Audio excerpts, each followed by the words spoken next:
नमस्कार, मैं हूं रागनी वर्मन और आप देख रहे हैं राष्ट्रीय जगत विजन न्यूज। भूमाफिया के खिलाफ जीरो टॉलरेंस की नीति एक बार फिर जमीन पर उतरते दिखाई दे रही है। उत्तर प्रदेश की राजधानी लखनऊ में एक मेजर की बीमार बेटी को महज 24 घंटे के भीतर न्याय मिला और करोड़ों की जमीन पर किया गया अवैध कब्जा पुलिस ने हटाकर उसे उसका घर लौटा दिया।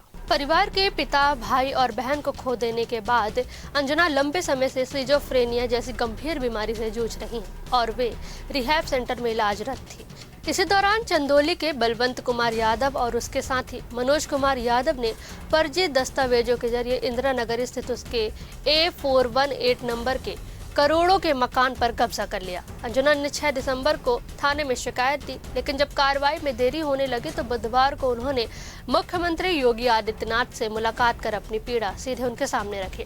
मुख्यमंत्री ने एक सैनिक की बेटी की बात न सिर्फ सुनी बल्कि 24 घंटे के भीतर न्याय का भरोसा दिया, जिसके बाद गुरुवार को दोपहर से पहले ही पुलिस और प्रशासन के संयुक्त कार्रवाई में अंजना को उनका मकान वापस दिलाया गया और फर्जी दस्तावेजों से कब्जा करने वाले बलवंत कुमार यादव और मनोज कुमार यादव को गिरफ्तार किया गया।